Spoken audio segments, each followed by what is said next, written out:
Shalom Aleichem, parachat de la semaine, parachat Teruma. Un verset qui est très connu dans notre parachat, Daber el Ben Israël v'ikroli Teruma. Akadosh Baruch Hu dit à Moshe de demander au Ben Israël d'apporter des dons pour la construction du Mishkan, du sanctuaire.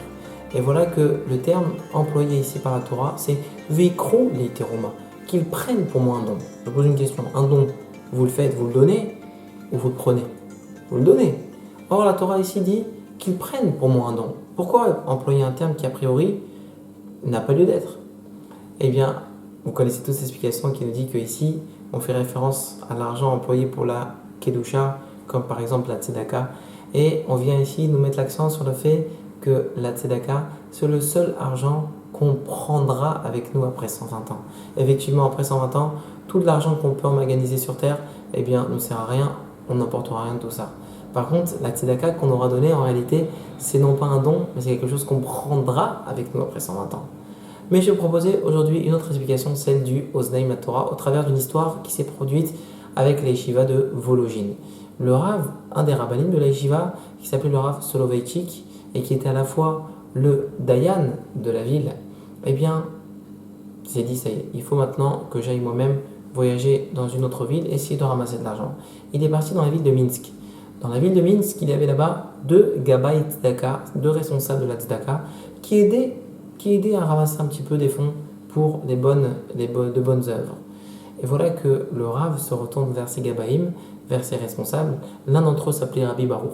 Et il dit voilà, j'ai besoin de vous, est-ce que vous pouvez m'aider? Évidemment, Rabbi Baruch dit au Rav Soloveitchik, venez, dormez chez moi, il n'y a pas de problème, et on va vous aider, Bezrat Hashem, pour essayer de ramasser cette somme qui est une somme colossale.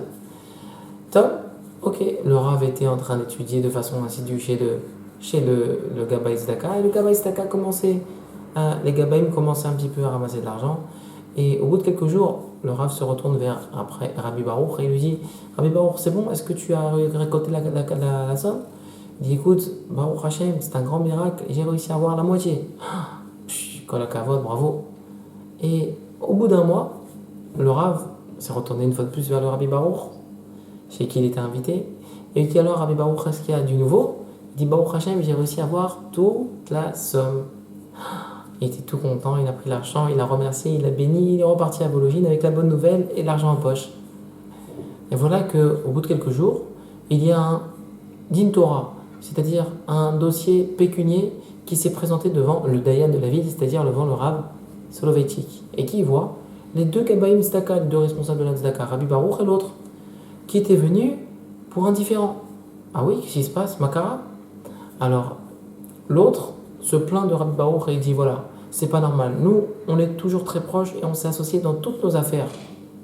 Et voilà qu'il y a une affaire qu'il a prise et il ne m'a pas fait, il m'a pas introduit dans cette association. Ah oui, de quelle affaire s'agit-il? Voilà, vous êtes venu il n'y a pas longtemps et Rabbi Baruch a donné de son propre argent. Il a délivré toute cette somme pour la yeshiva, pour le Rav. Et il ne m'a même pas mis au courant. Moi aussi, j'aurais voulu participer. Donc aujourd'hui, je viens vers le Rav pour moi aussi de remettre une part et d'avoir une part dans ce mérite de Tzedaka.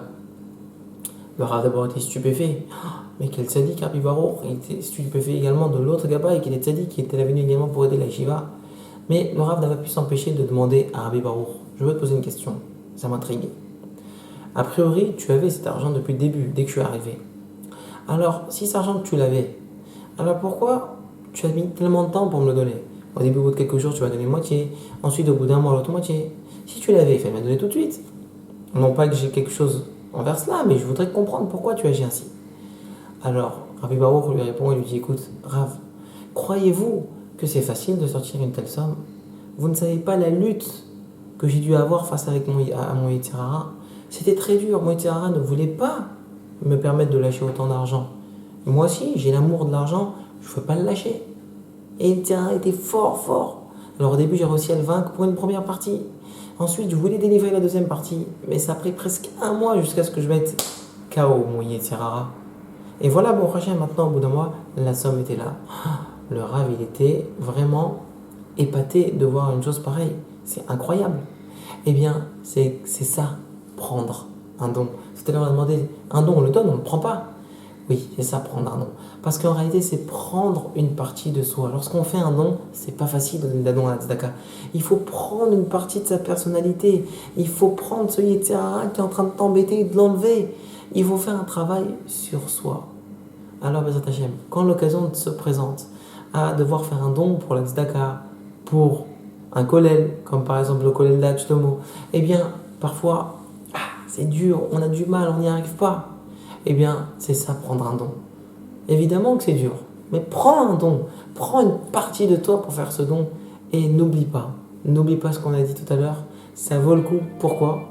Parce que c'est le seul argent qu'on emportera après 120 ans.